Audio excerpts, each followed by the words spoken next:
Responsibilidad ng isang ina ang mahalin ang kanilang anak ng buong puso. Isa itong uri ng pagmamahal na walang sino man ang makakapantay. Gaano nga ba kahirap maging ilaw ng tahanan? Lalo na kung ikaw ay isang single mom. Ating tunghayan ang kwento ng letter sender natin ngayong araw na si Miranda at kung paano niya hinarap ang iba't ibang hamon ng buhay para lamang maigapang ang kanyang 4 na anak dito sa mga kwento ng pag-ibig, buhay at pag-asa sa nangungunang Barangay Love Stories. Dear Papa Dudut, hindi madali ang maging ina, lalo na kapag ikaw na lamang ang natitirang magulang ng iyong 4 na anak. Pero sa kabila nito ay wala pa ring tatalo sa determinasyon ng isang ina na itaguyod ng maayos ang buhay ng kanyang mga anak.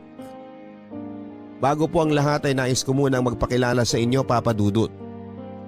Ako po si Miranda, 55 years old at isang elementary Filipino teacher mula sa Caloocan. Gusto ko lang ibahagi sa inyo ang kwento ko bilang isang single mother at kung papaano ko nilampasan ang iba't ibang klase ng problemang kinaharap ng aming pamilya. Taong 1992 nang magpakasal ako sa asawa kong si Javier, isang sundalo. Sa parehong taon na yon ay agad na nagbunga ang pagmamahala naming dalawa. Matapos kong ipagbuntis ang panganay naming anak na si Angela. Sa kasamaang palad ay naging premature baby si Angela na kaagad na binawian ng buhay matapos kong ipanganak. Ito po ang pinakaunang dagok na kinaharap namin ni Javier sa unang taon pa lang namin bilang mag-asawa. Masakit po ang mawala ng anak lalo na at isa ito sa mga regalong inaasahan ng mag-asawa na hindi matutumbasan. Nahirapan ako makarecover mula sa pagkawala ng anak ko, Papa Dudut. Sino ba namang ina ang hindi masasaktan? Lalo na kapag binawi agad sa iyo ang pinagkaloob na biyaya. Mabuti na lamang at hindi ako sinukuan ni Javier. Siya ang pinagkunang ko ng lakas sa mga panahong wala po ako sa wisyo na magpatuloy sa buhay. Lumipas ang isang taon ay muli naming sinubukang magkaanak. Taong 1994 nang muli akong magnalang tao at sa awa ng Diyos ay masaya naming sinalubong ni Javier ang isang malusog na batang lalaki na pinangalanan naming Jacob.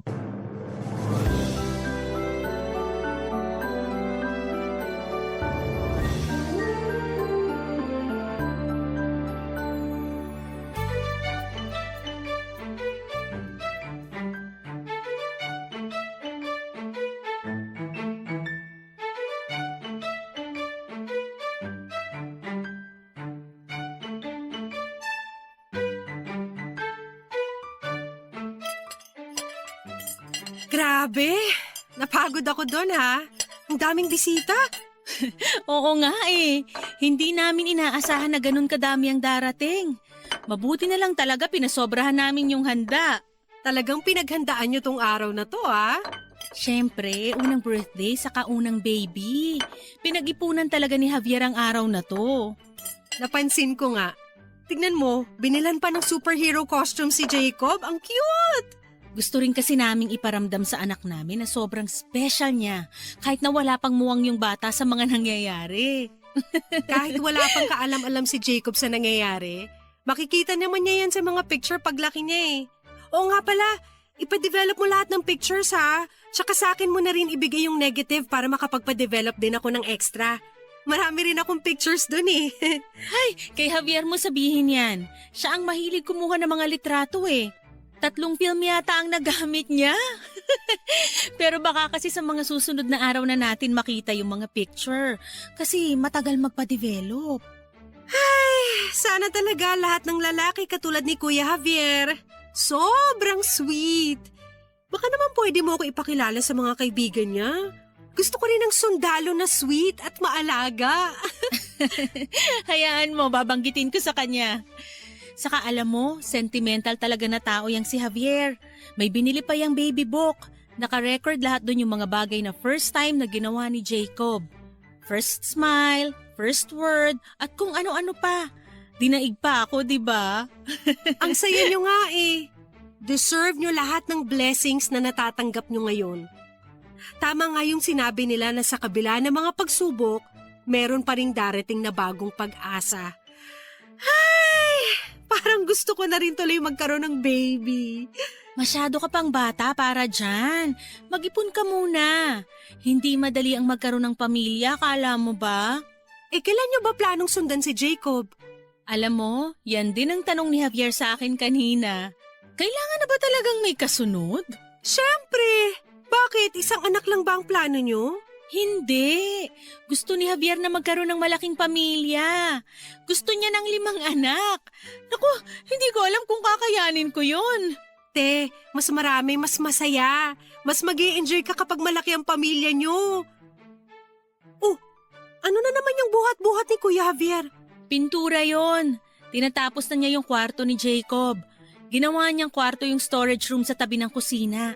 Regalo niya kay Jacob. Ang sosyal naman. Special na special talaga si Jacob ah. Tinalo pa ako. Ako nga katabi ko pa rin kapatid ko sa pagtulog hanggang ngayon samantalang itong si Jacob may sarili ng kwarto.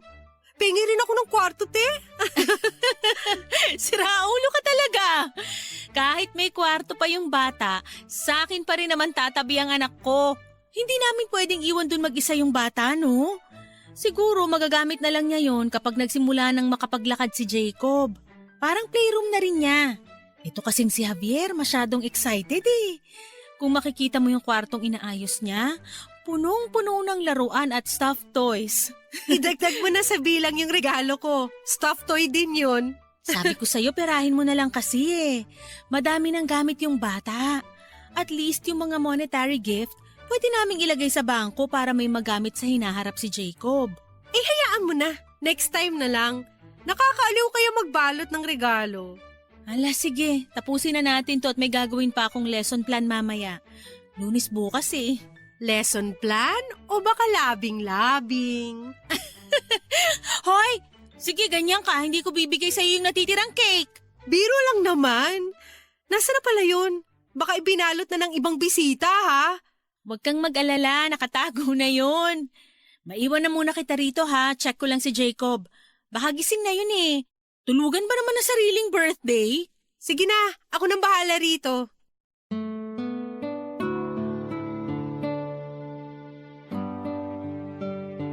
Papadudot dahil sa trauma na naranasan namin ni Javier sa pagkawala ng una naming anak, ay talagang sinigurado naming mararamdaman ni Jacob ang pagmamahal namin sa kanya. Nais naming ipakita na thankful kami sa pagdating niya sa buhay namin, kaya naman kahit gaano pa kalaki ang ginastos namin sa binyag at first birthday niya, ay hindi namin po ito tinipid. Hindi nyo kami masisisi kung bakit bawat galaw ng bata ay bantay sarado sa amin. Naging sobrang maingat kami sa pag-aalaga kay Jacob sa puntong maaari na kaming matawag na mga praning. Bawat pag-iyak o kahit kagat lang ng langgam sa balat niya ay kaagad naming sinusolusyonan. Siguro dahil na rin pareho kami ni Javier na takot nang mawalan ng anak. Sa sumunod na taon ay isang biyaya ulit ang dumating sa buhay namin ni Javier.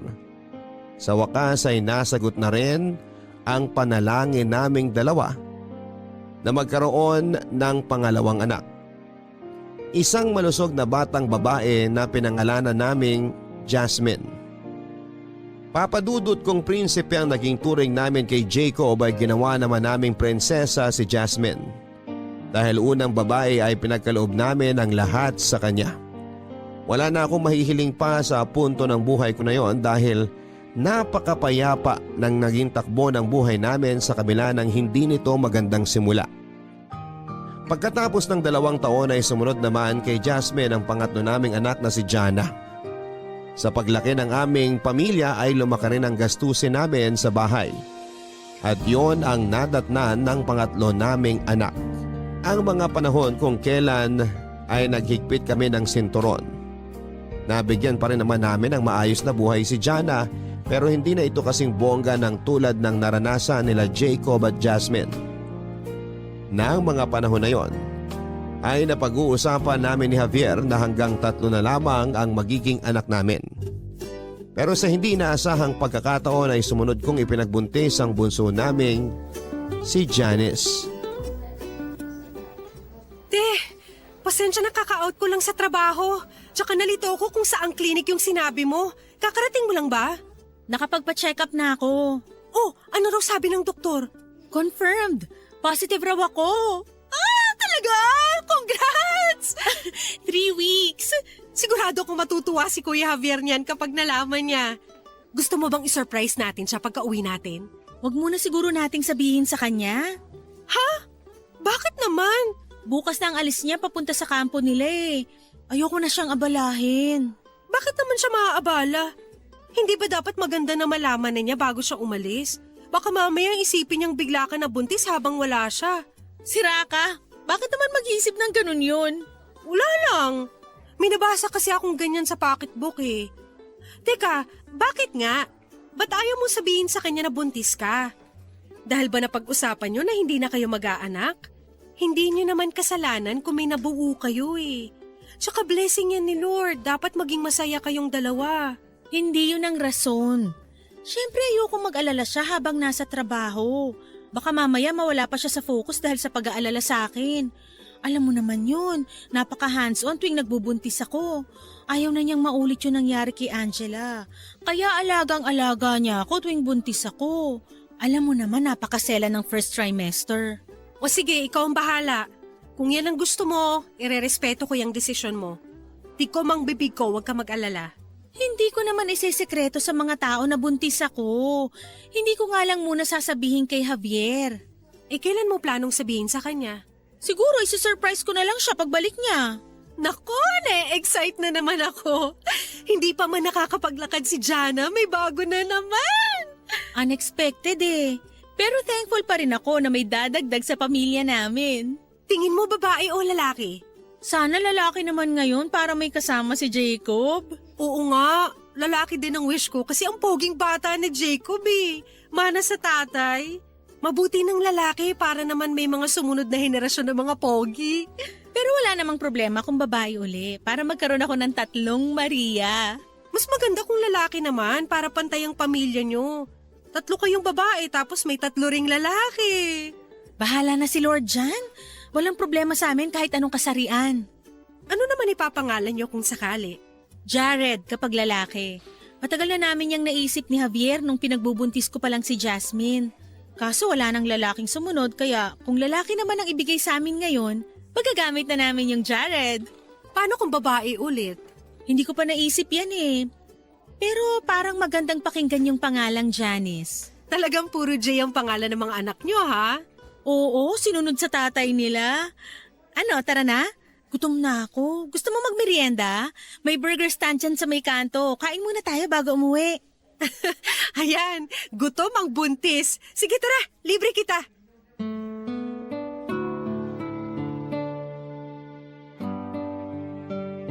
Papadudot nung unay naisip kong huwag na munang sabihin kay Javier ang nalaman kong balita.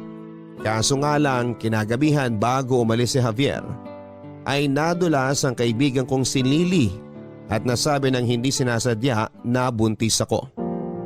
Katulad ko ay nagulat si Javier na muli kaming nakabuo pero masaya siya na malaman niya na magkakaroon na kami ng ika-4 na anak. Katulad ng inaasahan ko ay hindi niya maiwasang mag-alala para sa akin.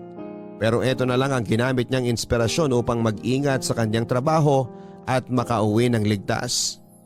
Sa kawalan ni Javier ay si Lily ang umalalay sa akin. Siya ang nakasama ko sa pag-aalaga sa mga bata. Kabuuan ko na noon ang makauwi si Javier sa piling namin at sakto na naabutan pa niya ang panganganak ko ng isang cute at matabang baby girl na pinangalanan naming Janice. Papadudot mabilis na dumaan ang 1 taon. 6 na taong gulang na noon si Jacob at papasok na sa elementary kung saan ako nagtuturo. Samantalang kindergarten naman ang pangalawang si Jasmine. 2 years old na noon si Jana samantalang mag-iisang taon na rin ang bunso namin na si Janice. Sobra-sobra ang pasasalamat ko noon sa Panginoon dahil sa maayos at masayang takbo ng buhay namin. Subalit ang magandang buhay na tinatamasa ko noon ay biglang matutuldukan ng isang balita ang natanggap ko mula sa kampo nila Javier.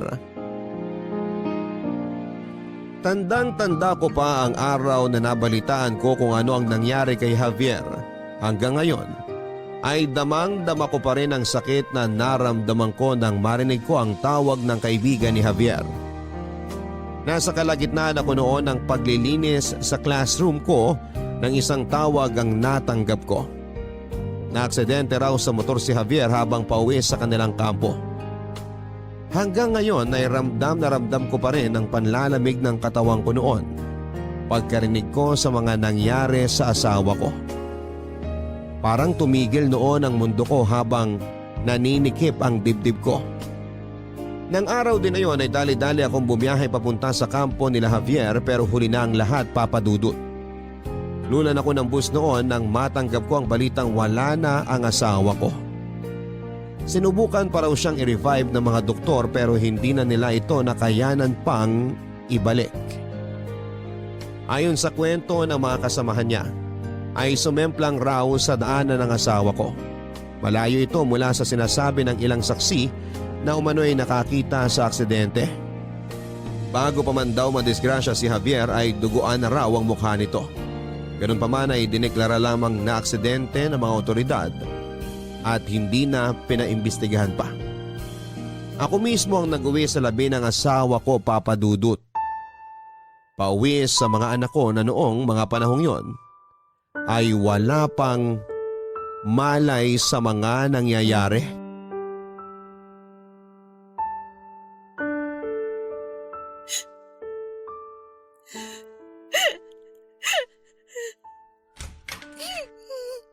Te? Lily! Wala na siya! Wala na ang asawa ko! Tatagan mo ang loob mo. Kailangan ka ng mga anak mo ngayon. Nasaan na pala sila? Nakatulog na sila kakahanap sa'yo. Si Janice iniwan ko muna sa mama mo. Ano ba kasing nangyari? Nadisgrasya raw habang nakamotor. Hindi man lang nila masagot kung saan siya galing. Kung sino ang mga kasama niya bago siya bumalik sa kampo nila. Alam kong hindi disgrasya ang nangyari. Marami raw nakakita na bago siya matumbay at duguan na siya. Ang ibig mong sabihin? May nangyari na sa kanya bago pa man maaksidente si Javier. Bakit hindi nila yun paimbestigahan? Pinipilit nilang aksidente ang nangyari. Wala raw kasiguraduhan kung totoo ba ang nakita ng mga tao. Hindi ba parang suspicious yun? Parang may tinatago sila eh. Lily, hindi ko na alam ang gagawin ko. Ang babata pa ng mga anak ko. Bakit naman niya ako iniwan ng ganito? Sige, umiyak ka lang ate. Alam kong mahirap ang mawala ng mahal sa buhay. Masakit ang nangyari pero dapat hindi ka makitang ganito ng mga anak mo. Hindi pa nila alam ang nangyayari. Kailangan mo ipaintindi sa kanila kung bakit umiiyak ngayon ang mami nila at kung bakit hindi na nila makikita ang Daddy Javier nila. Hindi ko kaya. Hindi ko pa matanggap, Lily. Hindi ba nagsisingkin sa akin na wala na si Javier? Sana masamang panaginip lang to. Gusto ko nang magising sa magungot na to. Sorry, wala akong ibang magawa kundi yakapin ka lang. Basta tandaan mo ha, nandito lang ako.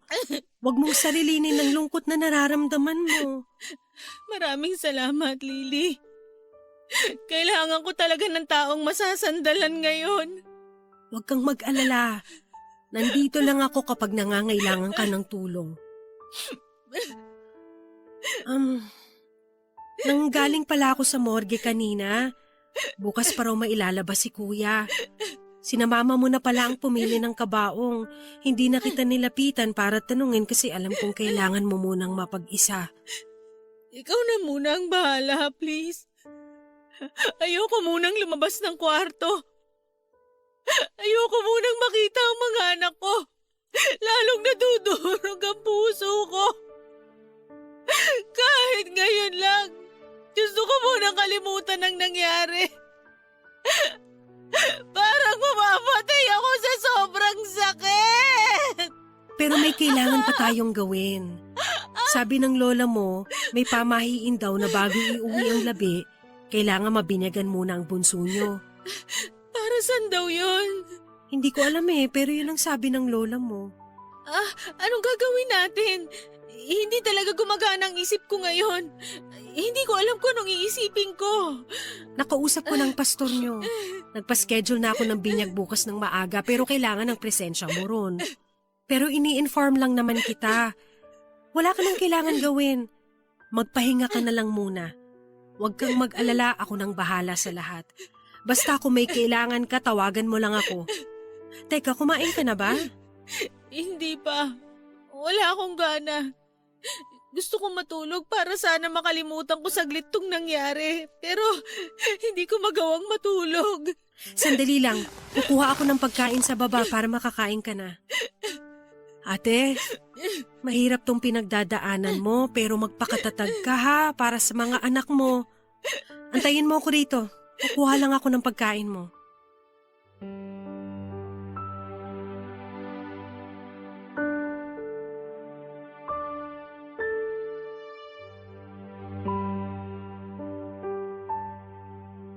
Papadudod sa totoo lang ay hindi ko na maalala ang mga pangyayari sa parteng yon ng buhay ko. Masyadong mabilis ang mga pangyayari noon. At siguro ay pilit na rin kinalimutan ng isipan ko ang mga masasakit na araw na yon sa buhay ko. Madalian naming pinabinyagan si Janice bago maiuwi sa bahay ang labi ni Javier. Kung sino-sino na nga noon ang kinuha namin para tumayong ninong at ninang ni Janice, na karamihan ay kapitbahay lang namin na nakatambay lang noon sa labas ng bahay ng araw na yon. Habang nakaburol ang asawa ko, ay nagpabukas ako ng investigasyon sa nangyari. Hindi ko talaga matanggap noon na disgrasya lamang ang kinamatay ng asawa ko, lalo na't napag-alaman kong may mga pasa ang asawa ko sa iba't ibang parte ng katawan nito. Nagpalagay rin kami ng sisiw sa ibabaw ng kabaong ni Javier na ayon sa pamahiin ay ginagawa ito upang makonsensya ang mga taong may kasalanan sa pagkawala ng namatay. Araw-araw ay 2 sundalo ang nagbabantay sa burol. Malaki ang naging pasasalamat ko sa mga sundalong sumama sa akin sa pagbabantay dahil bawat isa sa kanila ay maraming kwentong naibahagi sa akin tungkol sa namayapa kong asawa na noon ko lamang nalaman. Kahit papaano ay nakaramdam ako ng kaginhawahan lalo na tuwing nalalaman ko kung gaano kasipag, kabait at maraming natulungan ang asawa ko sa kampo. Pero ang pinakamahirap na sigurong gawin ng panahon na yon ay ang i-explain mismo sa mga anak ko kung ano ang nangyari sa kanilang ama.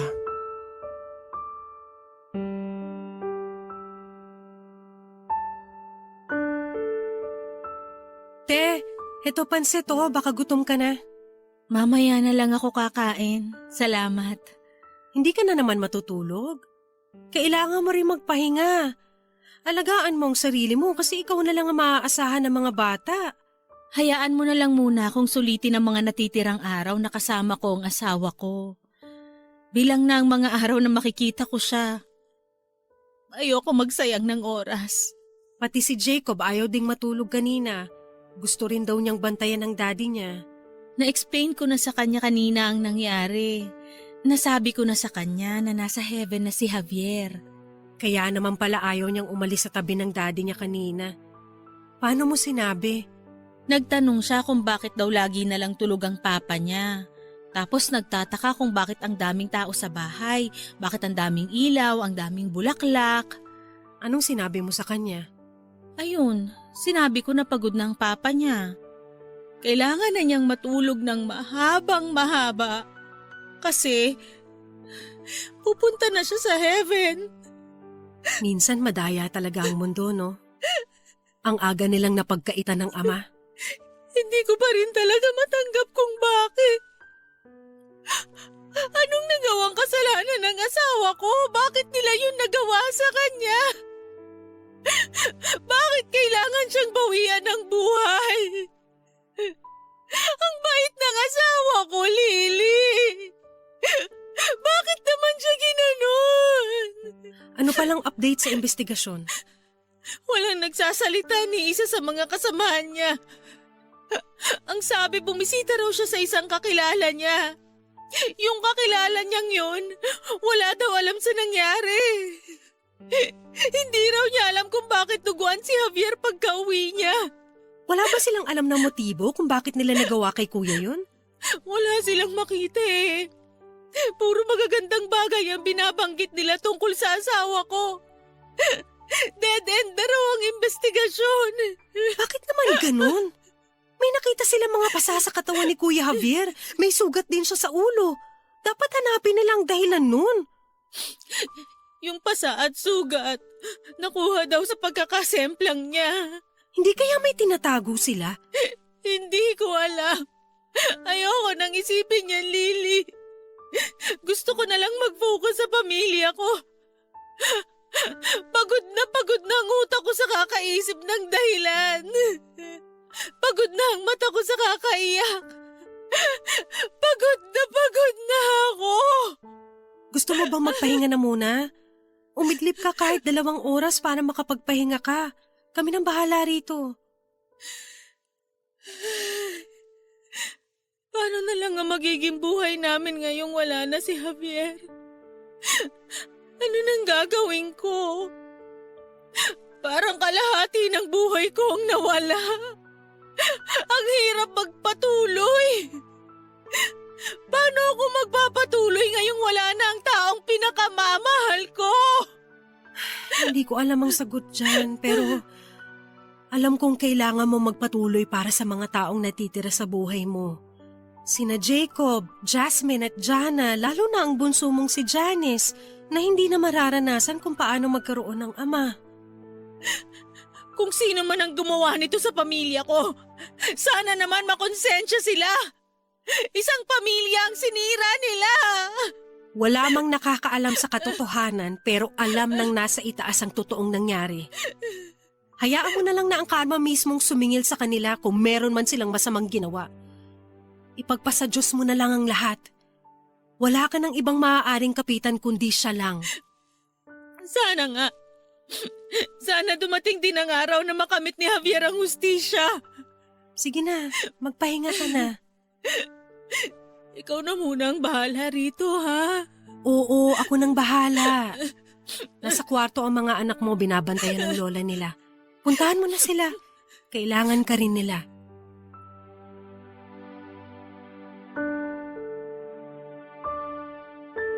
Papadudot dumaan ang mga taon ay tuluyan nang naibaon sa limot ang kaso ng asawa ko.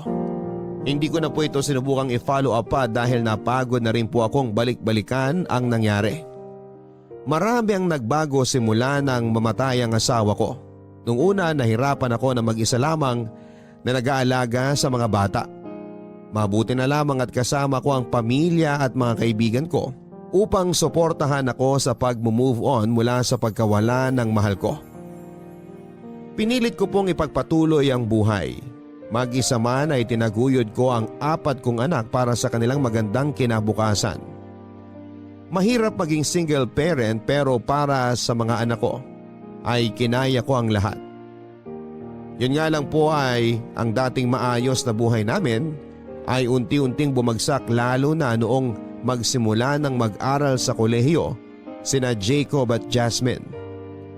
Parehong mahal ang tuition fees nilang dalawa. At bilang isang guro na hindi rin naman kataasan ang sinasahod ko. At nahirapan akong pagsabayin ang pag-aaral ng 4 kong mga anak. Kabila ang loans ang ginawa ko hanggang sa mabaon ako sa utang. Ang mga interes ng mga utang ko na araw-araw na lumalaki ang siyang humila sa amin sa kahirapan.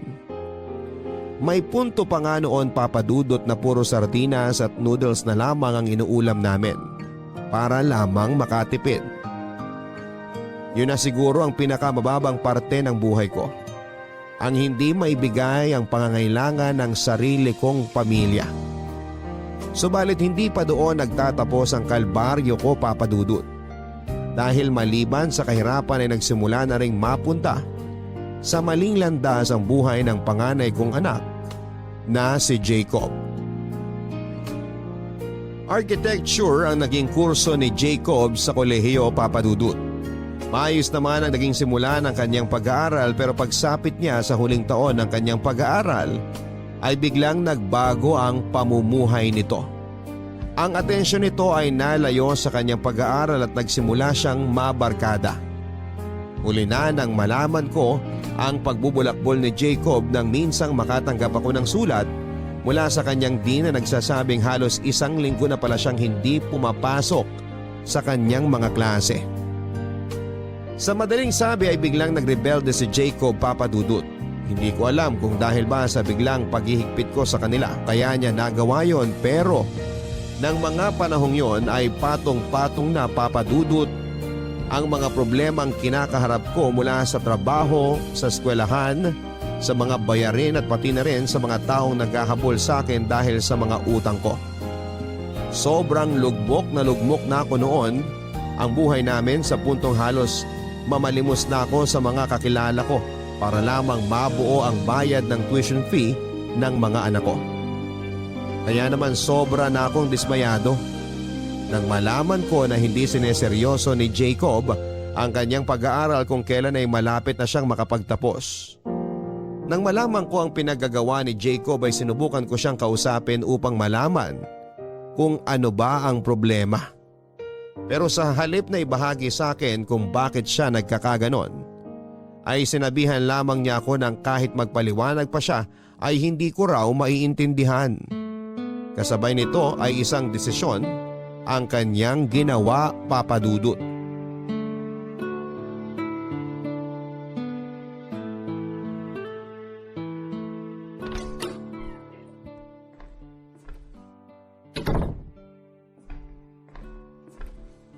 Gabi na. Saan ka galing? Sa kaibigan ko. Halika nga rito, Jacob. Mag-usap tayo. Ma, pwede bang bukas na lang? Inaantok na ako eh. Hindi. Dito ka. Mag-uusap tayo ngayon. Ano ba yan? Ano bang pag-uusapan natin? May problema ka ba sa eskwela nyo? Wala naman. Anong balita sa prof mo? Hindi mo ba siya napakiusapan na bigyan ka ng special requirement para sa bagsak na grado mo? Bakit ko naman gagawin yun, ma? Nakakahiya. Ano ako, feeling special? Hindi lang naman ako ang may bagsak eh. Marami kami. Kapag nalaman nilang humingi ako ng special treatment, ano na lang sasabihin ng mga kaklase ko? Na madaya ako. Mas mahihiya ka pa sa sasabihin ng mga kaklase mo kaysa sa akin? Bakit mo kinahihiya na gumagawa ka ng paraan para pumasa? Ano, tatanggapin mo na lang na bagsak ka? Hindi ako nagpupulot ng pera para sa tuition fee niyong magkakapatid, ha? Nakikita mo to? Itong mga pastillas at yema na ginagawa ko? Gabi-gabi akong nagpupuyat para may maibenta ako sa classroom kahit na bawal. Teacher ako pero pati pagbebenta ginagawa ko na rin para lang maigapang kayo sa pag-aaral nyo. Tapos sasabihin mong nahihiya ka sa magiging reaksyon ng mga kaklase mo? Hindi mo kasi alam ang mga pinagdadaanan ko sa school ngayon. Nanggaling na ako dyan. Kaya alam na alam ko ang pinagdadaanan mo. Kung ganon, alam mo kung gaano nakakapagod ang umikot sa campus para lang magpapirma ng request letter para payagan nila ako mag-take ng exam kasi nga hindi pa bayad ang tuition fee ko. Alam mo, hanggang ngayon, pinagtataguan ko pa rin yung dati kong prof kasi may utang pa ako sa kanya sa hindi bayad na field trip na sinamahan ko last year. Tuwing Lunes at Miyerkules, habang naka-gala uniform ang buong department namin, ako lang ang naka-school uniform. Kasi wala akong pambili ng pang-gala. Palagi akong late magpasa ng requirements kasi kulang ako sa materials at kinakailangan ko pang hintayin matapos sa mga kaibigan ko para lang makairam ako ng gamit. Marami pa akong pwedeng idagdag sa listahan. Pero sana, gets mo na ang buhay ko ngayon sa school. Parte yan ng pag-aaral, Jacob. Pasensya na kung hindi tayo mayaman at hindi ko mabili lahat ng kailangan mo sa pag-aaral mo. Pero sana naman maintindihan mo na ginagawa ko naman ang lahat ng makakaya ko para mapag-aral ka ng maayos. Kayo ng mga kapatid mo. 4 na tao ang pinapaaral ko. Alam mo ba yon? Sa tingin mo, hindi nahihirapan si Jasmine sa kurso niya na computer science? Kahit na wala naman siyang gamit na computer dito sa bahay? Lahat tayo hirap na. Pagod na rin ako. Pagod na ako pero narinig mo ba akong nagreklamo? Hindi. Kasi wala akong karapatang magreklamo. Obligasyon ko to sa inyo bilang nanay nyo. Hindi na ako mag-enroll sa susunod na SEM. Titigil na muna ako sa pag-aaral. Anong pinagsasasabi mo? Bakit ka titigil? Jacob, isang SEM na lang matatapos ka na. Anong kalokohan to? Anong isang SEM na lang? Nakita mo bang grades ko? Ulitin ko na naman lahat ng subject kong bagsak. Pagod na ako, ma. Ayoko na. Dahil ba to sa barkada mo? Sinusulsulan ka ba ng mga kaibigan mo na tumigil sa pag-aaral? Walang kinalaman ng mga kaibigan ko rito. Ako mismo ang nagdesisyon na tumigil na. Hindi ko naman talaga gusto ang architecture eh. Kayo lang naman ang namilit sa akin na kunin yung kursong yun eh. Kasi gusto niyo magkaroon ako ng titulo sa pangalan ko.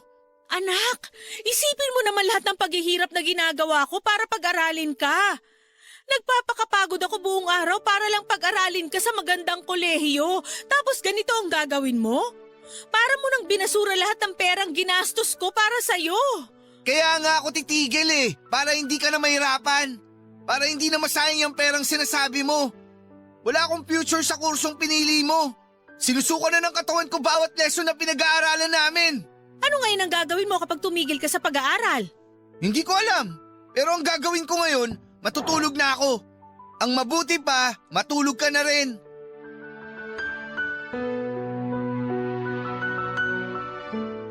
Papadudot kahit na anong sabihin at gawin ko ay buo na talaga ang desisyon ni Jacob noon na tumigil na sa pag-aaral. Wala naman akong ibang nagawa kundi ang sundin na lamang ang kagustuhan niya dahil mahirap namang pilitin ang taong ayaw gawin ang bagay na hindi niya gusto. Isa pa ay hindi ko rin matitiis sa mga anak ko. Kung hindi na sila masaya sa ginagawa nila ay mabuti nang wag na silang pilitin dahil mas tinutulak ko lamang sila palayo. Yun nga lang ay sa halip na maghanap ng trabaho si Jacob katulad ng pinangako niya, ay naging tambay lamang siya sa bahay. Ang malala pa nito, Papadudot, ay para siyang boarder ng bahay na nakakulong sa kwarto niya at lalabas lamang tuwing kakain at maliligo. Hinayaan ko na lamang siya sa gusto niyang gawin dahil ng mga panahong yon ay mailap na sa akin si Jacob na para bang iniiwasan ako at ayoko nang palakihin pa ang kinikimkim nito sa akin. Sa pagtigil ni Jacob sa pag-aaral ay aaminin kong medyo nabawasan ang mga gastusin na kailangan kong problemahin. Pero sa kabila nito ay inaalala ko pa rin ang magiging kinabukasan niya, lalo na't wala pang kasiguraduhan kung kailan niya planong magpatuloy sa pag-aaral. Hindi lang yon ang hamong hinarap ko ng panahon na yon, Papadudot. Dahil sa lumalaking problema ko sa utang ay para akong kriminal noon kung magtago para lamang umiwas sa mga taong naniningil sa akin. Dumating pa nga sa puntong sa eskwelahan na mismo ako pinupuntahan para singilin na muntik nang ikapahamak ng trabaho ko. Sa puntong yon ng buhay ko, Papadudot, ay muntik na akong bumigay. Mabuti na lamang at nandyan ang kaibigan kong si Lily na palaging maaasahan sa mga oras kung saan ay lugmok na ako, Papadudot. Kumusta na ang maganda kong kaibigan? Uy, te, napadalaw ka. Kagagaling ko lang sa school. Ayoko munang umuwi sa bahay kaya napadaan muna ako rito. Ba? Mukhang nagbo-boom na talaga tong negosyo mo ah. Oo nga eh. Sobrang lakas ng milkshake ngayon. Mabuti na lang isa ako sa mga naunang nagnegosyo nito dito sa atin. Kaya nga hindi na kita masyadong nabibisita kasi nga, alam mo na, busy na ang lola mo. At least busy sa pinagkakaperahan. Eh ikaw, te, kumusta ka na? Kumusta na mga bata? Eto, ganun pa rin. Nakikipagtagu-taguan sa mga naniningil ng utang. Si Jacob wala na yatang planong mag-aral eh. Si Jasmine naghahanap ng kumpanyang pag-OJT-han. Si Jana gustong mag-shift ng course. Mabuti pa yung bunso, kayang-kaya na ang sarili. Siya pa mismo ang naglalakad ng scholarship niya para makabawas sa gastusin. Ano bang nangyayari dyan sa panganay mo? Ang bait-bait niya nung bata siya pero ngayon siya na ang nagdadala ng konsumisyon sa'yo. Hindi ko na rin alam. Ito na siguro ang resulta kapag walang kinalakihang padre de pamilya. Huwag mong isisi sa kawalan ng tatay ang pag-uugali ni Jacob. Maaaring nakuha niya yan sa mga kaibigan niya sa school. Maraming barkada ngayon ng bad influence, lalo na't nasa rebellious stage ang edad nila. Siguro, habaan mo na lang ang pasensya mo sa anak mo. Lahat naman tayo dumaan dyan eh. Siguro nga.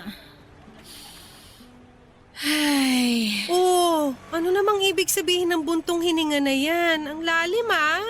naisip ko lang, paano kaya kung hindi nawala si Javier? Maganda pa kaya ang buhay namin ngayon? Hindi kaya magkakaganito si Jacob kung nakasama niya ang tatay niya sa pagbibinita niya? Ate, huwag mo nang pahirapan ang sarili mo sa mga katanungang hindi naman masasagot. Mag-focus ka na lang sa present. Mga pagsubok lang yan na binibigay sa atin para mas tumatag tayo sa buhay. Ilang taon na tong pagsubok na to eh. Kailan ba ito matatapos? Alam mo Lily, malapit na akong bumigay. Minsan naiisip ko na takasan na lang ang mundong to kaso mas nangingibabaw pa rin yung pagmamahal ko sa mga anak ko eh. Hindi ko sila kayang iwan. Hindi kaya ng puso kong isipin na maaga na nga silang iniwan ng ama nila. Tapos iiwan pa sila ng nag-iisa nilang magulang. Baka may maitulong ako. Baka gusto ni Jacob na umextra muna dito sa shop. Kailangan din namin ng dagdag na kasama rito lalo na't dumadami na ang bilang ng mga customers namin. Ay sus, hindi nga lumalabas ng kwarto yung batang yun. Kung lalabas man, dun siya sa mga barkada niya didiretso. Naging palamunin na lang siya sa bahay eh. Pero kung may extra ka dyan, pwede ba akong makahiram ng pera? Problema ko kasi kung sana naman ako kukuha ng pambili ng bigas eh. Hindi bale, babayaran ko rin agad. Next week darating na yung loan ko. Magkano ba kailangan mo? Kahit 2,000 lang sana. Sige, sandali lang. Kukunin ko lang yung wallet ko sa loob. Gusto mo ba ng merienda? Igagawa kita ng milkshake. Sige nga, hindi ko pa natitikman yung milkshake mo eh. Masarap ba? Aba, masarap talaga. Best seller kaya namin ng mangga. Stay put ka lang dyan ha. Kailangan mo din kasing mag-relax para hindi ka stress na stressed.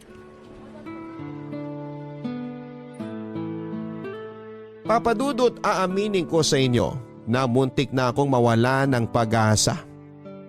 Gusto ko na noong talikuran ang mga responsibilidad ko. Dumating noon sa puntong wala na akong taong matatakbuhan dahil halos lahat ng kakilala ko ay tinataguan ko na dahil sa utang. Mabuti na lamang at nanatili pa rin sa tabi ko si Lily upang alalayan ako. Siya ang nagpaalala sa akin kung bakit kinakailangan kong magpatuloy. Kailangan ako ng mga anak ko at kailangan ko ring tuparin ang pangarap namin ni Javier para sa 4 naming mga anak. Kahit na pagod ang katawan at pagod ang isipan ay nagpatuloy ako sa buhay, Papadudut. Pero minsan ay hindi talaga tayo nauubusan ng hamon sa buhay. Gabundok na noon ang problema ko nang dumagdag pa ang isa na namang suliranin. Buntis ang pangalawa kong anak na si Jasmine. Papadudot, hindi ko alam kung anong klaseng reaksyon ang ibibigay ko nang malaman ko ang kalagayan ni Jasmine. Sari-saring katanungan ang tumatakbo sa isip ko noon, katulad ng kung paano namin mabubuhay ang dinadala nito. Gayong kami na nga mismo ay hirap na rin sa pamumuhay. Pangalawa ay ayaw siyang panindigan ng kanyang boyfriend. Wala naman akong ibang nagawa noon kundi ang tanggapin na lamang ang nangyari sa anak ko.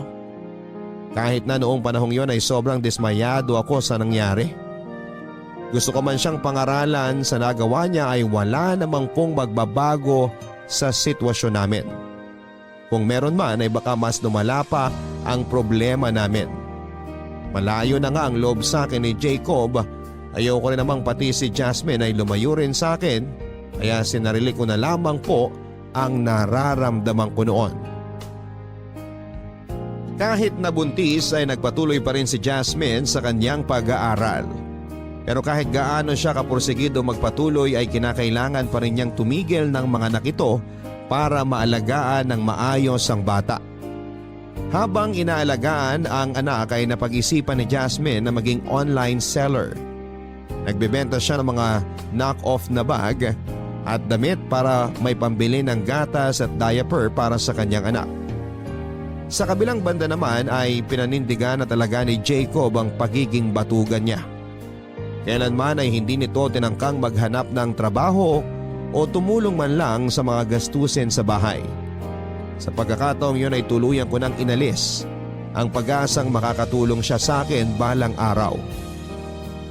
Papadudod sa awa ng Diyos ay dumating din ang araw na matagal ko nang pinapanalangin. Sa kabila ng mga pahirap at sakit sa ulong paghahanap ng perang pambayad sa tuition at allowance ng mga anak ko, ay nairaos ko sila sa kolehiyo. Ipinagpatuloy ni Jasmine ang kanyang pag-aaral ng tumungtong ng 1 taon ang kanyang anak. Ganon din na sumunod na nagtapos sina Jana at Janice sa kani-kanilang kurso. Agad na nakapasok sa trabaho sa isang private hospital abroad si Jana bilang isang nurse. Dahil na rin sa tulong ng mga kakilala samantalang kinuha naman bilang instructor si Janice sa paaralan kung saan siya nagtapos. Nagpatuloy si Jasmine sa kanyang online business kung saan ay siya na mismo ang direct supplier ng mga imported na damit, bags at accessories para sa maliliit na sellers online. Sa kabilang banda ay nanatiling tambay lang sa bahay si Jacob.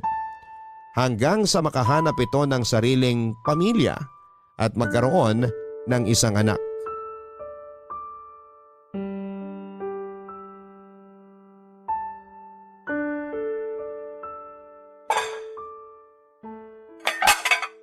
Ano na namang dinadabog-dabog mo dyan?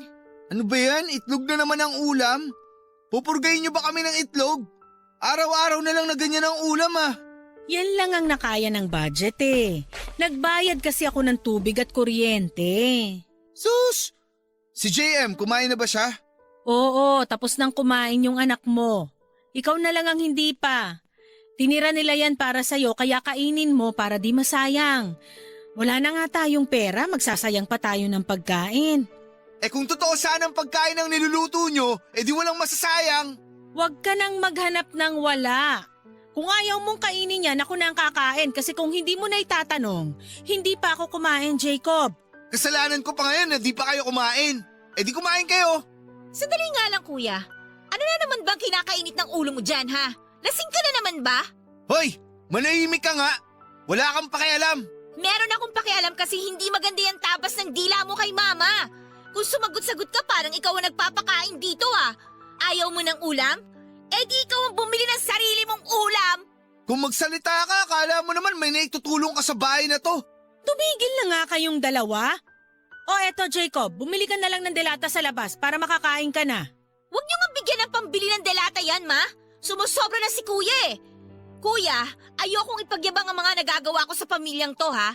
Kasi baka sabihin mo sinusumbat ko. Pero nakakatawa lang kasi hanggang ngayon gusto mo pa rin magbuhay-hari. Para sabihin ko sa'yo, wala tayong pera. Hindi na tayo mayaman katulad ng kinalakihan mo. Dapat nga magpasalamat ka eh kasi naranasan mo magkaroon ng 2 magulang, naranasan mo mabuhay ng marangya. Kayo ni na ate, naabutan niyo si Papa. Ako ba, naisip niyo ba na lahat ng nasubukan niyo nung bata kayo, hindi ko na na-experience? Napaka-ungrateful mo! Janice, tama na yan! Ikaw ang panganay, kuya. Ikaw ang nakaranas ng lahat ng magagandang bagay sa pamilyang to. Ikaw ang nakapag-aral sa mas maayos na eskwelahan, pero anong ginawa mo? Sinayang mo lang lahat ng effort ni mama sa'yo. Ako mismo naglalakad ng mga papel ko para maging scholar ako, para makapag-aral ako. Hindi niyo to alam pero tuwing lunch break, umi-extra ako sa karinderya sa harap ng school para magkaroon ng pambayad sa mga school requirement kasi nahihiya akong humingi kay mama. Alam mo kung bakit? Kasi nakikita ko na nahihirapan na siya. Isang bagay na hindi niyo makita. So pinapalabas mo na ako ang may kasalanan kung bakit tayo mahirap ngayon. Sorry Janice ha, kung ako ang naging panganay. Sorry kung naabutan ko si Papa. Sorry kung sa akin lahat ibinigay ang mga bagay na hindi ibinigay sa'yo. Gusto ko bang maging panganay? Hindi! Hindi ko hawak yon. Walang may kasalanan kung bakit tayo naghihirap, kuya. Pero sana naman, intindihin mo yung sitwasyon natin. Magsitigil na nga kayo! Ikaw, Janice, ituloy mo na yan kung ano mang ginagawa mo. Ikaw, Jacob, kung ayaw mong kumain, huwag kang kumain! Pagod na ako! Pagod na ako! Pwede ba tumigil na kayo? Alam mo ba na sobrang inggit na inggit ako sa inyo ni na ate nung bata pa tayo? Kasi nakikita ko sa mga pictures kung gaano kalaki at kabongga yung mga birthday party nyo na ni minsan hindi ko nasubukan. Mga ninong at ninang ko nga hindi ko kilala eh. Wala kang kasalanan kung bakit mo naranasang magbuhay mayaman. Pero sana naman maging thankful ka. Maging thankful ka kasi naranasan mo yung ganong klase ng buhay. Kasi may mga tao sa paligid mo na hindi nasubukan ng ganong estado. Ang drama mo! Para itlog lang kung saan sana napunta tong usapan na to. Peh! Ang kapal ng mukha mo! Palamunin! Ang sabi mo! Gago ka! Hindi ba talaga kayo titigil? Teka! Oh! Ayun ang kutsilyo! Magpatayan na lang kayo para matapos na! Magpatayan na lang kayo!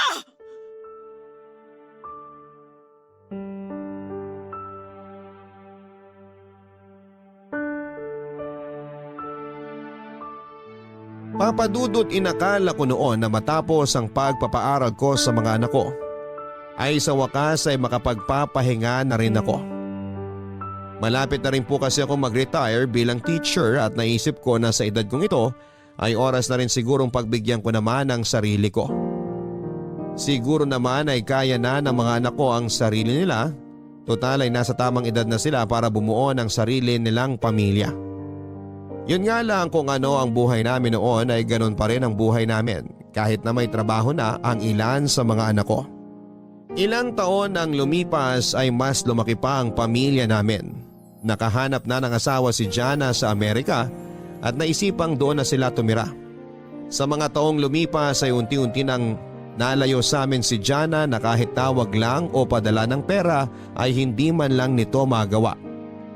Katulad ko ay nanatiling single mom si Jasmine. Ang perang nakukuha sa kanyang business ay napupunta sa kanyang anak. Sa amin pa rin nakatira si Jacob at ang asawa nito na katulad niya ay wala ring trabaho, papadudot. Nagkaroon ng sariling buhay ang mga anak ko. Muli na ang lahat noong mapagtanto kong sa sobrang busy kong kumayod ay hindi na sila bata. Sa sobrang focus ko sa paghahanap ng maipapakain at may pagpapaaral sa kanila ay nawala na ako ng oras para makapiling sila. Ganon pa man, papadudot, ay masaya ako na kaya nang tumayo ng mga anak ko sa sarili nilang mga paa. Pero hindi pa doon nagtatapos ang problema ko dahil baon pa rin ako sa utang. Malapit na akong mag-retire mula sa pagiging guro pero niwala man lang ako naipon para sa sarili ko. Natakot ako noon na baka mamatay na lamang akong baon sa utang kaya sinikap kong bayaran ang lahat ng pagkakautang ko bago ako tuluyang mag-retire sa trabaho na nagawa ko naman po matapos ang ilang taon. Yun nga lang po, kung kailan malapit na akong mag-retire at magpahinga ay isang balita ulit ang gumulat. Hindi lang sa akin kundi maging sa mga anak ko.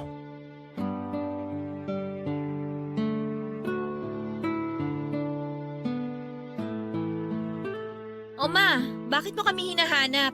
May problema ba? Nasaan na sila?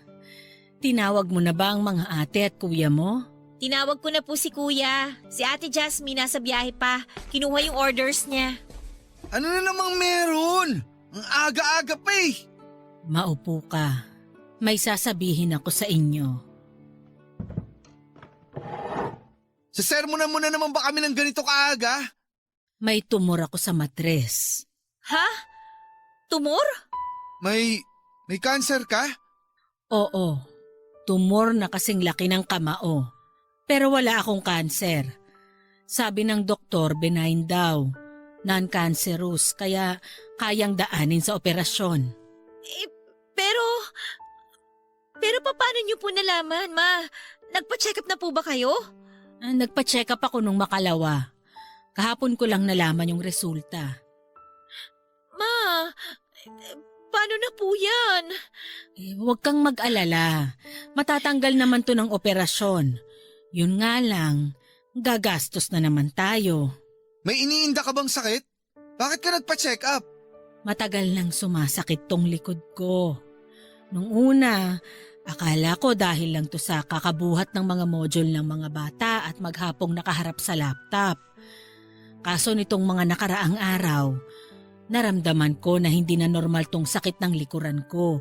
Kaya nagpasama ako kay Tita Lily niyo sa ospital. Ay, yun nga ang findings. May tumor ako. Alam na po ba ni Ate Jana to? Sasabihin ko pa lang sa kanya. Sa kanya sana ako magpapatulong sa gastusin. Ate Miranda, Oh, Lily. sorry bukas yung pinto kaya pumasok na ako. Kababasa ko lang sa text mo. Totoo ba? Diyos ko, kaawaan ka. Sabi sa'yo dapat matagal ka na nagpatingin sa doktor Ang kulit mo kasi. Sino ba naman kasing mag-aakala na tumor na pala tong nararamdaman ko? Sa dami ba naman ang pinoproblema ko? Syempre wala sa priority tong likod ko. Gaano mo na katagal iniinda yung sakit sa likuran mo? Bakit ngayon mo lang sinabi sa amin? Matagal nang inirereklamo ng mama niyo yung sumasakit na likod niya. Alam niyo bang sa akin nagsasabi ng lahat ng problema tong mama niyo? Ayaw niya kayo mag-alala kaya sinasarili na lang niya yung mga problema niya. Ganyan niya kayo kamahal. Kaya naman sana, umayos na kayo mga bata kayo. Tulungan niyo naman ang mama niyo. Matatanda na kayo pero mas matanda ang mama niyo. Hindi na siya kasing lakas ng dati. Hindi na siya kasing healthy ng inaasahan niyo. Nakita ko lahat ng ginagawa niyang sakripisyo para sa inyo simula nung nawala ang papa niyo. Sana naman ma-appreciate niyo yung mga sakripisyo na yon. Hindi ko kayo inuobliga na ibalik sa nanay niyo ang sakripisyong ginawa niya pero bilang anak, dapat alam niyo na kung anong gagawin niyo. Sorry, hindi namin alam. Ma, sorry po, Ma. Huwag mo kong iyakan. Ano ka ba? Hindi pa naman ako mamamatay Malalampasan din natin to. Sobrang dami ng problema ang dumating sa pamilya natin. Tumor pa kaya? Tumor lang to. Pero Ma, tumor yan. Nakasing laki ng kamao. Tumor lang to. Mas malaki pa rin ang kagustuhan kong mabuhay para sa inyo.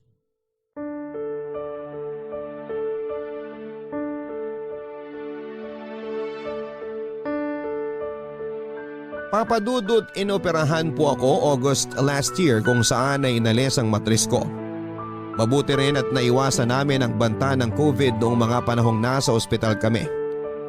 Malaki ang pasasalamat ko sa Panginoon dahil naging matagumpay ang operasyon ko at binigyan niya ako ng ikalawang pagkakataon para mabuhay. Si Jana ang nagbayad ng lahat ng gastos para sa operasyon ko samantalang ang panganay kong si Jacob naman at ang asawa nito ang nagbantay sa akin sa ospital habang ako ay nagpapagaling. Matapos naming malampasan ang dagok na yon sa buhay ko, ay ramdam ko ang biglaang pagbabago ng mga anak ko. Palagi nang nag-update ngayon si Jana mula sa Amerika at pinangako nito na uuwi sila ng Pilipinas sa darating na Pasko para ipakilala sa akin ang kanyang napangasawa at ang soon-to-be na pangatlo kong apo. Sa kabilang banda ay napagdesisyonan nila Jacob at ang kanyang asawa na magsimula ng magnegosyo. Dating may stall sa palengke ang nanay ng asawa ni Jacob at plano nilang ipagpatuloy ang pagbebenta ng mga gulay. Samantala matapos ilabas ni Janice ang mga hinanakit niya sa kanyang mga kapatid, ay nagtulong-tulong sina Jasmine, Jana at Jacob na ipadama sa kanya ang mga bagay na hindi nila naranasan noong kabataan niya na ipinagkait ng kapalaran matapos mamatay si Javier. Ginawa siyang reyna ng mga kapatid niya na labis namang ikinatuwa ng bunso. Punong-puno ng galak ang puso ko ngayon, Papa Dudut. Dahil matapos ng lahat ng pinagdaanan namin, ay muli na naming naibalik sa dati ang saya ng isang pamilya na bagamat hindi kompleto ay pilit pa rin ipinagbubuklod ng pagmamahal. Masaya na ako sa kung ano man ang meron ako ngayon at lahat ng ito ay ipinagpapasalamat ko po sa may kapal. Hanggang dito na lamang po ang kwento ko sa inyo, Papa Dudut, at sana ay magsilbing inspirasyon ang naging kwento ko sa mga listeners ninyo na kumakaharap din ng mabibigat na problema. Tiwala at pananampalataya lang ang kailangan at darating din ang araw na ang lahat ng ito ay magsisilbing alaala na lamang at balang araw ay ngingitian na lamang natin habang nagsasabi ng thank you Lord. Ang inyong forever kapuso at kabarangay, Miranda. Totoo nga ang kasabihan na bilog ang mundo. At ito ang pinatunayan ng kapuso nating si Miranda. Minsan ay nasa rurok tayo ng tagumpay pero dumarating din ang mga araw na nasasadlak tayo sa ibaba. Pero kahit na ganoon ay huwag kayong mababahala. Lagi ninyong tatandaan na kapag nasa pinakamababang parte na tayo ng buhay natin ay wala na tayong iba pang pupuntahan kundi ang umakyat. Katulad nga ng sinasabi ni Miranda ay magtiwala lang tayo kay Lord dahil tiyak na hindi tayo pababayaan. Hanggang sa muli, ako po ang inyong si Papa Dudut sa mga kwento ng pag-ibig, buhay at pag-asa. Dito sa Barangay Love Stories #1.